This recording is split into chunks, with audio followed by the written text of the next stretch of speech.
Bonjour, bonsoir, bienvenue dans cette vidéo d'introduction à l'algèbre. On va voir un peu ce que c'est l'algèbre et l'algèbre générale. Du coup, si vous entrez en première année de prépa, vous avez déjà un peu côtoyé ça au lycée, si vous avez manipulé des matrices et ce genre de choses.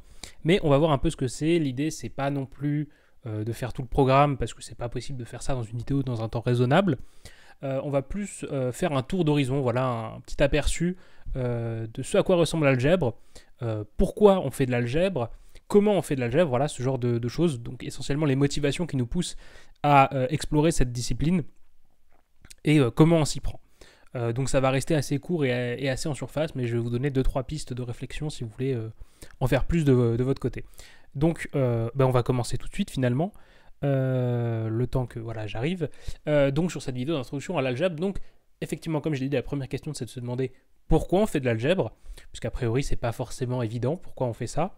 Et ensuite on verra donc comment on fait de l'algèbre. Donc la première question, pourquoi on fait de l'algèbre? Et finalement c'est assez simple.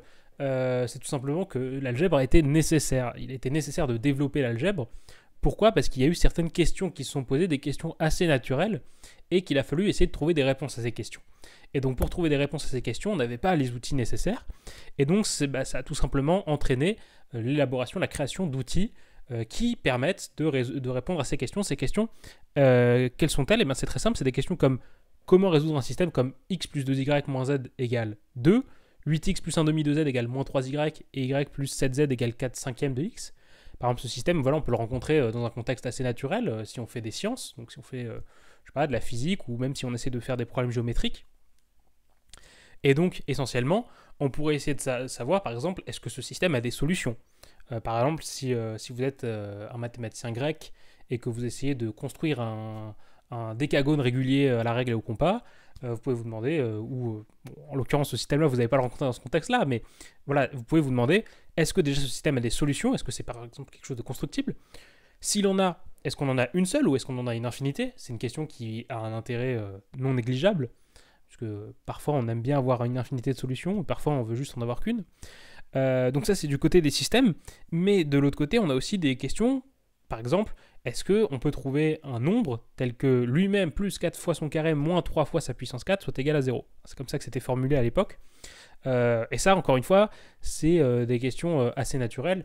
Bon, leur approche a évolué, puisque par exemple, si on retourne sur les mathématiciens grecs, eux, c'était une approche très géométrique, c'est-à-dire on cherche un nombre vraiment tel que l'aire du carré fasse par exemple 8, et puis on essaie de voir si ce nombre existe et comment on peut en parler.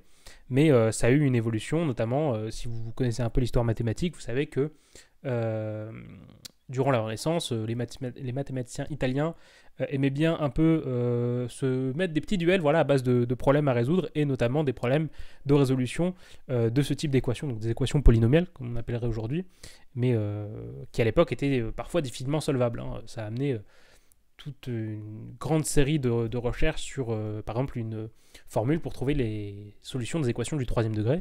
Alors, vous connaissez certainement les solutions des équations polynomiales de degré 2, hein, équations quadratiques. Vous savez que vous avez votre discriminant, voilà, b carré moins 4ac, et puis vos solutions, c'est moins b plus ou moins racine de votre discriminant, le tout divisé par 2a. Et bien justement, ces formules, il a fallu les trouver, tout ça, c'est fait avec de l'algèbre. Et donc, voilà, c'est essentiellement les raisons qui vont nous amener ça du côté calculatoire. Mais après, il y a eu un intérêt plus académique et plus pas un côté philosophique, mais un côté, voilà, plus l'étude pour l'étude, qui a eu lieu donc essentiellement dans le 20e siècle, et un peu avant, où on a commencé à se demander, même bien avant, on a commencé à se demander est-ce qu'il y a des trucs qu'on peut généraliser. Voilà, on a rencontré des structures, est-ce qu'on peut les généraliser? Donc par exemple, normalement vous connaissez l'ensemble des multiples de 3, voilà, vous avez 3, 6, 9, et puis vous pouvez mettre n'importe quel multiple de 3, voilà, c'est votre table de 3, et ça on a cherché à le généraliser, donc je l'ai dénoté ici avec une lettre I, puisque par exemple, de cette envie de généraliser l'ensemble des multiples d'un truc, va émerger la notion d'idéal. Voilà, un idéal, c'est en gros quelque chose qui formalise la notion d'ensemble des multiples de trucs, et c'est quelque chose de très utile et qu'on rencontre assez souvent. De la même manière, par exemple, ici je vous ai mis un petit plan, voilà, avec un petit vecteur U. Bon, bah, c'est bien, on sait utiliser des plans hein, depuis Descartes. et bah, qu'est-ce qu'on peut faire de plus? On peut essayer de généraliser ça à 3 dimensions pour faire l'espace. Mais est-ce qu'on peut continuer à augmenter? Essayer de faire des trucs de 4 dimensions, 5 dimensions. Qu'est-ce que ça veut dire finalement d'augmenter le nombre de dimensions? Vous le voyez de manière assez claire, puisque bah, concrètement, on sait que 2 dimensions, c'est une feuille, 3 dimensions, c'est nous, une dimension, c'est une ligne, 0 dimension, qu'est-ce que c'est? Déjà un peu plus compliqué, c'est un point. Et puis voilà, qu'est-ce que c'est 4, 5 dimensions? Qu'est-ce que ça veut dire une infinité de dimensions? Est-ce que c'est possible d'avoir une infinité de dimensions? Comment on en parle? Toutes ces questions voilà, qui se posent petit à petit, et qui sont des questions finalement assez basiques en un sens, c'est des questions qu'on est tous amenés à se poser si on commence à étudier les mathématiques, et donc c'est pour cette question que l'algèbre a émergé et nous a permis de répondre à toutes ces questions. Alors pour ça, il y a différents outils qui ont été créés, notamment le premier c'est les lois de composition. Alors ici je vous en ai mis 3, plus fois avec une croix et fois avec un point. Pourquoi je dissocie les deux, on en reparlera plus tard. Mais concrètement, les lois de composition, ce sont des généralisations des outils comme l'addition et la multiplication. C'est ici, pour ça que ici j'ai utilisé les symboles associés. Mais en soi, on pourrait utiliser n'importe quel symbole. Vous pouvez mettre une étoile, vous pouvez mettre un triangle, vous pouvez mettre un carré, vous pouvez mettre ce que vous voulez du moment que vous avez un symbole. Les lois de composition, bah justement, du coup, c'est exactement des opérations. Ça généralise les opérations, donc on veut qu'elles se comportent, la plupart du temps, on veut qu'elles se comportent bien. Alors ici, d'ailleurs, je viens de me rendre compte que... attendez, j'ai écrit A plus B égale B plus C. C'était bien évidemment A plus B égale B plus A qu'on veut écrire. Voilà. Donc par exemple, on voudrait qu'elle soit commutative, c'est-à-dire que le sens dans lequel on fait l'opération importe peu. Donc 3 plus 2, c'est pareil que 2 plus 3, ça fera toujours 5. Mais quand on commence à mélanger ces opérations, on veut qu'elles aient d'autres propriétés qui les rendent pratiques à manipuler. Par exemple, on peut vouloir que A fois B plus C, ce soit A fois B plus A fois C. Donc ça, c'est ce qu'on appelle la distributivité.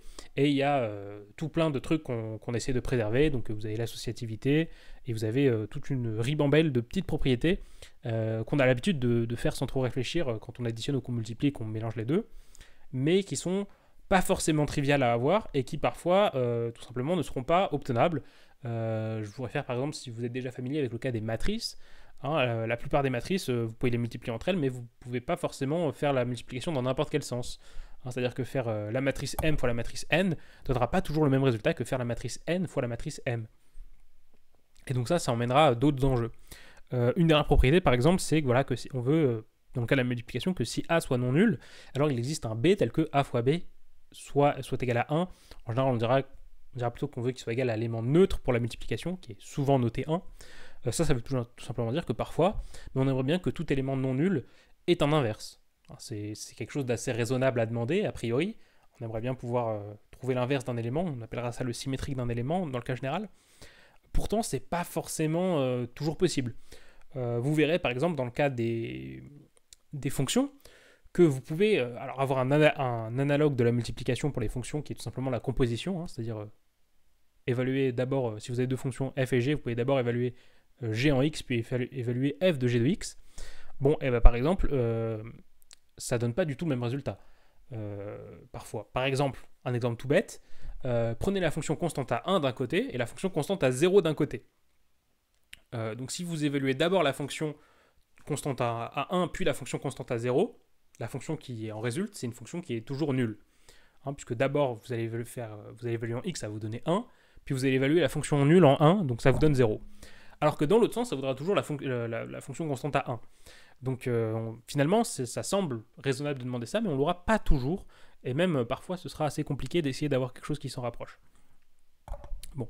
Et pour revenir donc à ces trois opérations, ici je notais plus, fois et point.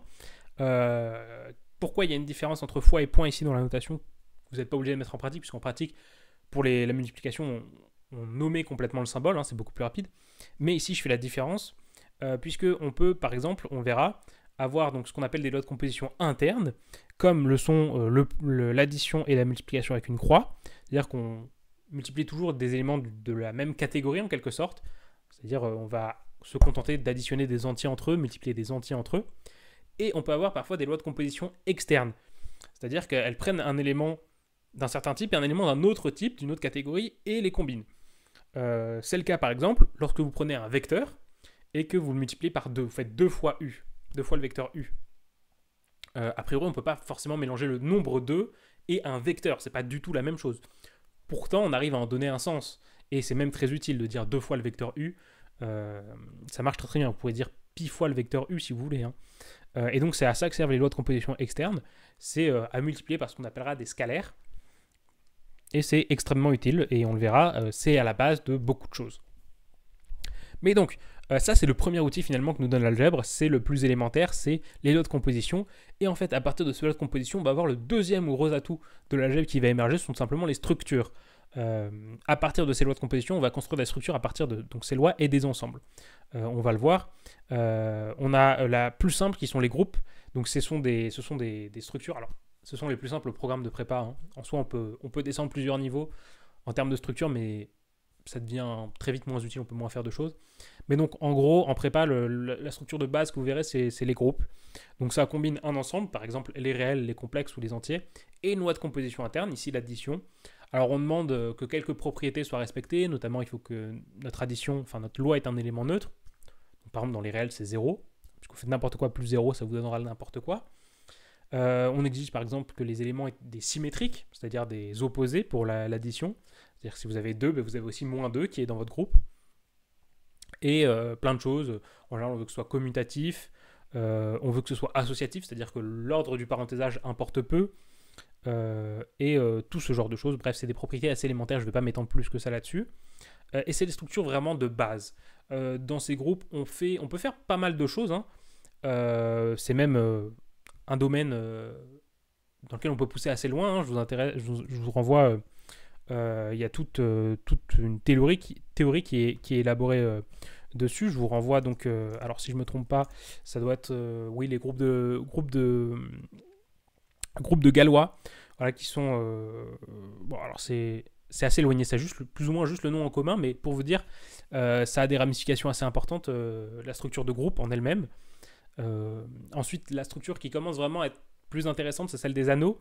Ici, je vous donne un exemple, c'est l'anneau Z, donc des entiers relatifs, munis de l'addition et de la multiplication, donc 2 lois de composition interne.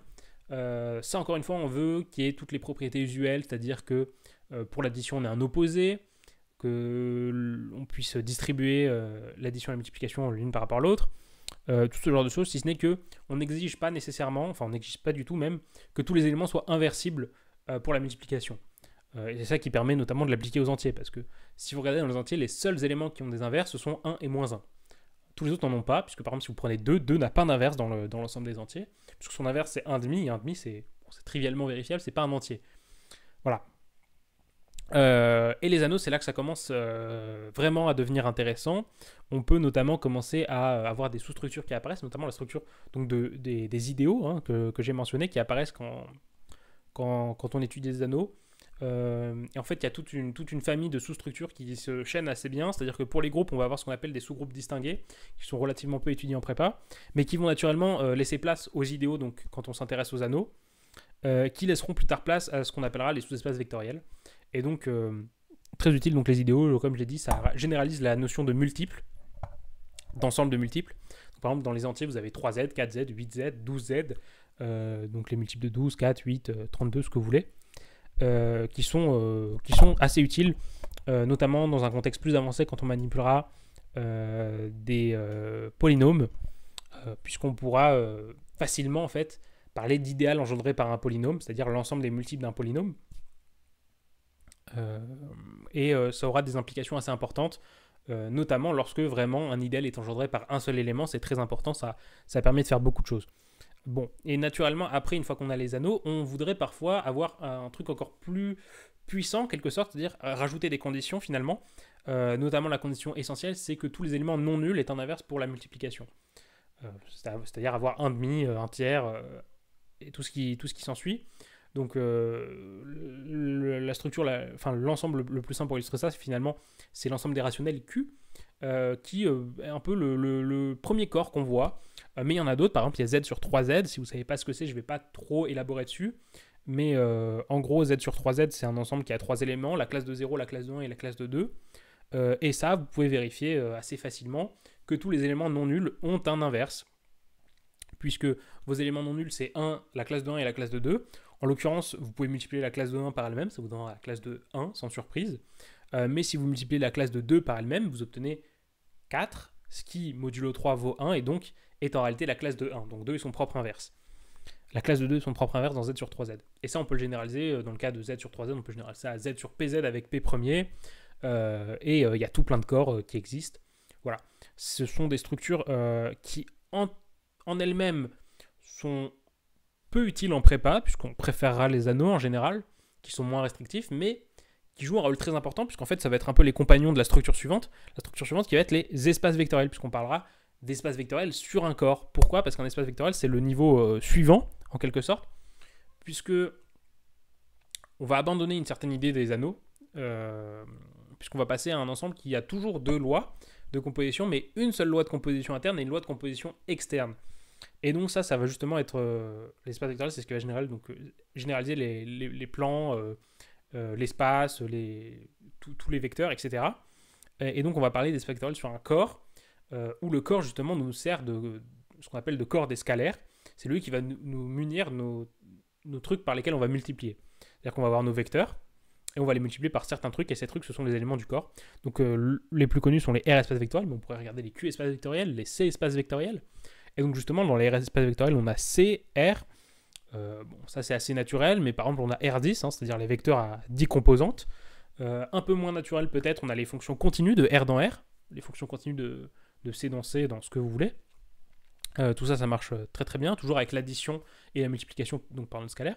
Et un truc qui va peut-être vous sembler familier, on a Mn de R, à savoir les matrices donc d'ordre n, les matrices carrées d'ordre n, où n est un entier, à coefficient dans R, on peut regarder à coefficient dans C, et en fait on pourrait regarder en général à coefficient dans un corps quelconque, ça marche très très bien. Voilà. Je vous renvoie d'ailleurs, si vous voulez voir un peu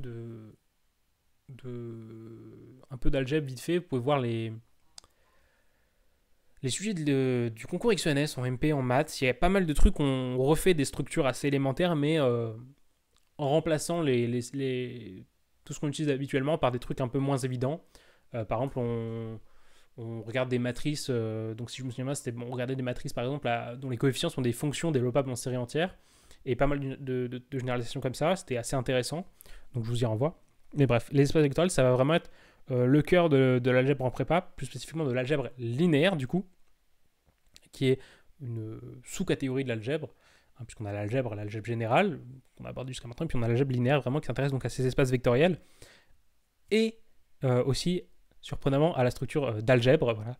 Donc l'algèbre, en gros, les algèbres, c'est la fusion des espaces vectoriels et des anneaux, hein. C'est-à-dire que maintenant on a 3 lois, une loi de composition interne, une loi de composition externe et une autre loi de composition interne. C'est pour ça qu'ici on a plus, point et fois, par exemple pour Mn de R, puisqu'on peut multiplier 2 matrices centrales. On n'exige pas forcément qu'on ait d'éléments symétriques, hein, juste qu'on puisse multiplier, que ça se comporte bien. Mais on a aussi par exemple R3, hein, c'est l'espace, muni de l'addition, la multiplication par un scalaire et du produit vectoriel. Ça marche très très bien. Même si les algèbres, c'est de là que vient le nom, enfin, c'est de là que vient le nom. C'est un échange du nom, quoi. Mais bon, c'est des structures qui sont moins étudiées en prépa quand même. On laisse plutôt la place aux espaces vectoriels qui sont beaucoup plus souples à étudier. Mais si vous voulez regarder un peu d'algèbre, je vous renvoie aux algèbres de Lie, qui sont un exemple d'algèbre un peu développé déjà et non trivial. Bon, mais maintenant qu'on a toutes ces structures, on peut regarder justement ce que c'est que l'algèbre linéaire véritablement. Et donc c'est là qu'on peut commencer par exemple à ne plus seulement faire des opérations sur nos éléments, mais on peut regarder véritablement des applications, c'est-à-dire des fonctions, en gros c'est des versions généralisées des fonctions, mais on veut qu'elles soient ce qu'on appelle linéaires, c'est-à-dire qu'elles se comportent bien par rapport à toutes nos lois, parce que justement on a développé toutes ces lois de composition interne, autant essayer de s'en servir. Et donc justement, ça va être en gros la condition la plus simple à laquelle on puisse penser lorsqu'on cherche à faire des fonctions simples à manipuler, c'est qu'elles se comportent super bien tout simplement par rapport à nos lois. C'est-à-dire que lorsqu'on va regarder l'image de lambda x plus mu y par exemple, on va voir que ce soit lambda fois f de x plus mu fois f de y. Et donc ça, ce sera ce qu'on appelle une application linéaire. Donc elles vont se comporter super bien puisque finalement, n'importe quelle combinaison linéaire, c'est-à-dire somme de lambda i xi, va pouvoir se calculer très, très facilement. Je vous ai écrit, voilà, on écrit L de E de F, EF, pour dire l'ensemble des applications linéaires de E dans F. Et puis on a L de E, qui est l'ensemble des applications linéaires de E dans E, qu'on appellera les endomorphismes de E. Et finalement, ces applications linéaires, vous en connaissez, peut-être a priori ça vous paraît pas forcément évident de vous les représenter, mais vous en connaissez des exemples depuis au moins facilement 6-7 ans déjà, suivant où vous êtes dans votre scolarité, tout simplement les applications linéaires, mais de R dans R, c'est-à-dire les fonctions, alors je ne l'ai pas écrit, mais je vais l'écrire, les fonctions qui sont de la forme à x, alors j'écris avec le touchpad, donc ça ne va pas être évident, qui à x va associer, hop, on va regarder comme ça, va associer un certain lambda x. Hop, c'est extrêmement moche. Voilà, ça c'est une application linéaire qu'on connaît très facilement, avec à côté par exemple un petit graphe, voilà, c'est-à-dire ce sont les fonctions dont les courbes représentatives sont des droites passant par l'origine. Ce sont les applications linéaires, voilà, de R dans R. Et ces applications elles sont super cool et ça va être l'essentiel du travail de l'algèbre linéaire va se dérouler sur ces applications, c'est-à-dire comment les caractériser, quelle structure forme-t-elle, puisqu'on a vu qu'on a l'ensemble des applications linéaires, mais est-ce qu'on peut essayer de raffiner ça? Puisque par exemple certaines vont avoir des symétriques, c'est-à-dire que parfois vous allez avoir des fonctions, des applications f et g, telles que f rond g vous donne l'identité, il y a l'application qui a x associe x. Donc est-ce que toute application linéaire permet d'avoir ça? Peut-être, peut-être pas. Si c'est pas le cas, qu'est-ce qu'il faut comme condition pour essayer d'avoir l'existence de cet élément symétrique, de cette fonction symétrique? Tout ça, c'est des questions qu'on se pose et auxquelles on va essayer de répondre dans l'étude de l'algèbre linéaire. Et un outil pour ça, ça va être ce qu'on appelle l'indépendance linéaire, c'est-à-dire le fait d'avoir des familles de vecteurs, c'est-à-dire une famille de vecteurs, c'est littéralement voilà, 3 vecteurs, 4 vecteurs, un nombre arbitraire de vecteurs, et on va exiger de ces vecteurs qu'ils aient certaines propriétés. Par exemple, on va vouloir qu'une famille soit libre. Qu'est-ce que ça veut dire qu'une famille soit libre? C'est par opposition aux familles liées, hein, c'est-à-dire qu'une famille est liée si on peut trouver une combinaison linéaire de vecteurs qui soit nulle. Donc par opposition, une famille libre, c'est une famille de vecteurs, donc ici les xi, tels que si on a une combinaison linéaire, donc ici j'ai écrit somme des lambda xi qui soit nulle, bah, ça veut dire tout simplement que tous nos lambda i étaient nuls. Et ça, c'est très important, puisqu'en gros, ça formalise la notion d'indépendance entre des vecteurs, qui est un peu difficile à voir au départ, peut-être. Mais ici, on a un exemple avec le plan où j'ai mis 3 vecteurs, voilà, 3 vecteurs rouges. Et c'est facile de se convaincre que à partir de 2 de ces vecteurs, on peut toujours retrouver le troisième, juste en additionnant et en faisant des différences. Ça peut être... sur cet exemple, c'est peut-être pas forcément évident, mais je vous invite à le faire. Sur une feuille, vous mettez 3 vecteurs, et puis vous essayez d'écrire n'importe lequel de ces 3 vecteurs comme somme des 2 autres, comme combinaison linéaire des 2 autres, justement. Et vous verrez que c'est tout à fait possible. Pourquoi? Parce qu'en fait, un plan est un espace de dimension 2, et que toute famille libre aura au plus 2 éléments dans un espace de dimension 2. Et en fait, dans un espace qu'on appellera un espace de dimension n, de dimension finie, n, toute famille libre aura au plus n éléments. Et justement, ça amène aussi le fait qu'on peut vouloir avoir le fait qu'une famille soit génératrice. Qu'est-ce que ça veut dire qu'une famille est génératrice? Ça veut dire que si vous prenez un vecteur quelconque, il se décompose en combinaison linéaire d'éléments de cette famille. C'est ce qu'il y a à droite, par exemple, j'ai le vecteur rouge. On voit qu'il peut se décomposer comme combinaison des vecteurs unitaires x et y. Si j'ai choisi unitaire, c'est une fantaisie de ma part, on peut le choisir n'importe comment. Mais donc voilà. Et quand on essaie de combiner ces deux trucs, on dira qu'en fait on aura une base, c'est-à-dire qu'on aura trouvé un nombre nécessaire et suffisant de vecteurs pour engendrer n'importe quel élément de notre ensemble. Et en fait ce nombre suffisant et nécessaire, il est unique, hein, bien évidemment, et c'est ce qu'on appellera la dimension. C'est-à-dire que si vous avez un espace de dimension 12, ça veut dire qu'il vous faut exactement 12 vecteurs pour décrire n'importe quel vecteur de votre espace. Et ça, c'est très utile. Le fait d'avoir des espaces de dimension finie, ça va rendre notre vie beaucoup plus simple, puisqu'on va pouvoir avoir d'autres outils qui vont être à notre disposition, et il y a beaucoup de théorèmes qui vont pouvoir être utilisés, qui ne seront plus disponibles lorsqu'on travaillera en dimension infinie, puisque tout espace n'est pas forcément de dimension finie. Par exemple, un exemple, l'espace des fonctions continues de R dans R n'est pas de dimension finie. Voilà. Vous pouvez essayer de vous en convaincre. On ne peut pas utiliser un nombre fini de fonctions pour décrire toutes les fonctions. Un autre exemple, l'ensemble des polynômes, voilà, en X, est un espace vectoriel de dimension infinie. Et là, c'est encore plus simple de se convaincre que c'est le cas. Si vous prenez, imaginez que vous avez une base de l'ensemble des polynômes, disons que, pour l'idée, disons que vous avez n, voilà, n vecteurs dans votre base, et ben, ce que vous pouvez regarder, c'est le degré maximal des polynômes de cette famille. Voilà, vous avez vos n vecteurs, vous regardez vos n polynômes, vous regardez le degré de chacun de ces polynômes, et vous trouvez un degré maximum. Et ben, du coup, ce que ça veut dire, c'est que vous ne pourrez pas décrire de polynômes de degré supérieur à ce degré maximal, puisqu'une somme de polynômes ne peut pas augmenter de degré, elle ne peut que diminuer de degré.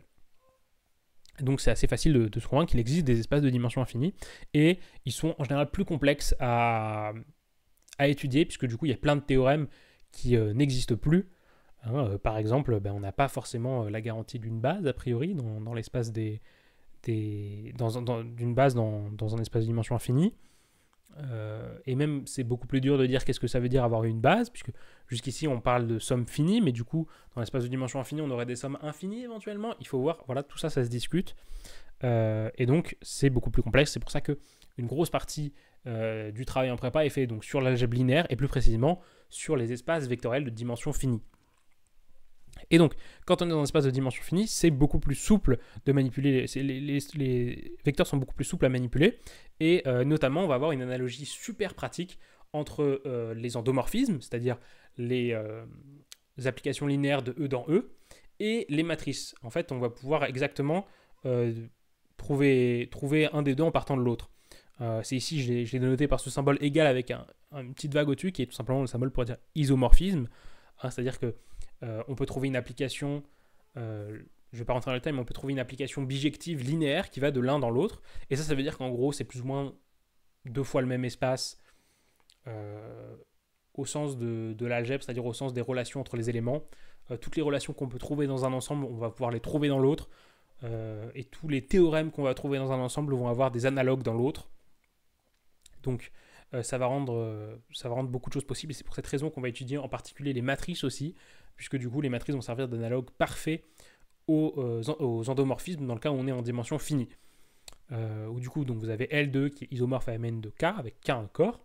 Du coup vos endomorphismes F sont isomorphes c'est plus ou moins la même chose que des matrices.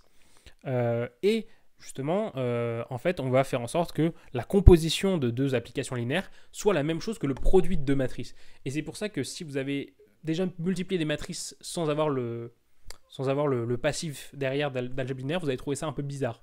Parce que c'est une multiplication assez étrange où on prend des lignes et des colonnes, on combine comme ça petit à petit pour trouver le coefficient. Et en fait, c'est tout simplement parce que cette multiplication elle est faite pour correspondre à la composition. Je vais revenir là-dessus avec le dernier point d'abord, qui est que du coup, on va avoir les inverses des applications linéaires qui vont être les analogues des inverses des matrices. Et en fait, on va pouvoir passer de l'un des deux grâce aux bases. Puisqu'en fait, qu'est-ce que c'est une matrice finalement ? C'est juste l'écriture d'une certaine application linéaire dans une certaine base. Je m'explique. Admettons que vous avez une application linéaire, on l'appelle F, et vous avez une base.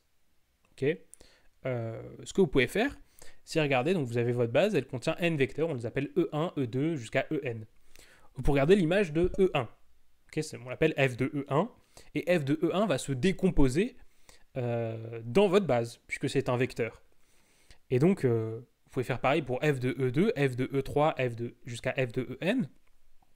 Et c'est comme ça que vous obtenez votre matrice en fait. Si on regarde une matrice, c'est-à-dire qu'on a ici, alors si j'arrive à le faire, voilà, on a une matrice ici. Hop. Ici, on ne le met pas, on met une ligne imaginaire. Mais en gros, hop, voilà. Ici, on regarde par exemple E1. Donc on regarde E1, on regarde son image, et ici on va décomposer F de E1. C'est-à-dire qu'ici on a toutes les coordonnées de F de E1 dans la base. Donc, et pareil, ici on a E1. Donc ça c'est la coordonnée de l'image de E1 selon E1. Comme ça, hop, hop, ça continue jusqu'à En. Et pareil là-bas, ça continue jusqu'à En. Et donc c'est pour ça que finalement c'est un tableau à double entrée, une matrice. C'est parce que ça permet donc de cataloguer les coordonnées des images des différents vecteurs de notre base. Et donc c'est pour ça que notre multiplication de matrice est si étrange, c'est parce qu'elle correspond parfaitement à la composition de deux applications linéaires. Vous pouvez le regarder. Hein. Si vous regardez, donc f rond g, vous évaluez ça, vous évaluez en E1, mais vous allez avoir f de g de E1, donc g de E1, vous allez le décomposer, et puis vous allez du coup avoir cette combinaison linéaire, vous allez encore la décomposer en plusieurs sommes, grâce au fait que f est une application linéaire. Voilà. Et donc ça permet beaucoup de choses. Hop. Et donc, essentiellement, je ne vais pas aller beaucoup plus loin parce que la vidéo fait déjà une demi-heure, c'est largement assez, mais c'est ce qu'on fait en algèbre linéaire. Et il y a un côté que je n'ai pas encore abordé, c'est les sous-espaces vectoriels, du coup, qui sont un peu l'upgrade des idéaux, qui sont tout simplement des espaces vectoriels. Hein. C'est-à-dire que ce sont des ensembles. Donc si admettons, on a R3, notre espace vectoriel de dimension 3, on peut regarder, par exemple, le plan qui est contenu dedans, voilà. Le plan, donc à l'altitude 0, le plan horizontal. Et lui, si on regarde la restriction de toutes nos lois à ce plan, ben on va voir qu'en fait, on a exactement une structure d'espace vectoriel. Et donc, c'est ce qu'on appellera un sous-espace vectoriel. Puisque parfois, voilà, vous avez des espaces vectoriels dans vos espaces vectoriels. Hein, par exemple, si vous regardez donc l'espace, ben dedans, il y a des plans. Enfin, il y a un plan en particulier. Et puis après, vous avez une infinité d'autres plans qui sont que des versions décalées de ce plan. Hein. C'est ce qu'on appellera les sous-espaces affines qui sont assez minoritairement étudiés, mais qui sont assez utiles. Après, tout ça, ça se décline dans plein de choses. Ça se décline du coup dans, par exemple, les équations différentielles, puisque si vous regardez les solutions de vos équations différentielles linéaires, ça va être des sous-espaces vectoriels ou des sous-espaces affines. Mais il y a encore plein de choses. Par exemple, vos matrices, donc elles correspondent à une application dans une certaine base, mais on peut chercher à trouver des bases qui rendent la lecture de ces matrices plus facile. Par exemple, vu qu'une matrice est un tableau à double entrée, il y a quand même n carré coefficients dedans, c'est parfois un peu difficile à lire, on pourrait par exemple vouloir essayer de mettre nos matrices sous forme triangulaire. Ça divise déjà par 2 le nombre de coefficients, c'est pas mal. Ou encore mieux, on voudrait voir si en fait notre matrice, elle pourrait être, on pourrait juste la remplacer par une matrice diagonale, qui serait super pratique. Puisqu'une matrice diagonale a des coefficients donc que sur sa diagonale, et ça rend par exemple les calculs très très simples à effectuer. Et donc tout ça, c'est des questions qu'on se pose. Donc c'est des questions auxquelles vont répondre par exemple le concept de réduction d'endomorphisme, c'est-à-dire essayer de trouver des bases qui soient propices, enfin en tout cas qui nous permettent de manipuler plus facilement nos applications et nos matrices. Bref, il y a plein de choses à étudier en algèbre linéaire, et ici c'était qu'une introduction malheureusement, donc je ne vais pas plus aborder le sujet, c'est déjà largement suffisant. Voilà, n'hésitez pas à me dire ce que vous en pensez dans les commentaires. Si vous voulez des précisions sur certaines choses, j'y répondrai. Sinon, vous connaissez la routine. Hein. Pouce bleu, pouce rouge, commentaire pour me laisser votre avis. On se retrouvera très prochainement pour une vidéo d'introduction à la topologie. J'essaierai peut-être de la faire un peu plus courte, parce que là, déjà une demi-heure, c'est un peu lourd. Et des vidéos d'introduction sur des concepts de physique, peut-être l'électromagnétisme, la mécanique quantique éventuellement, histoire de plus ou moins réactualiser les vidéos que j'ai fait l'année dernière. Dites-moi ce que vous en pensez sur ce C'était Adam. Je vous souhaite une bonne soirée, une bonne journée, un bon après-midi, et je vous donne rendez-vous très bientôt pour une prochaine vidéo. Ciao tout le monde!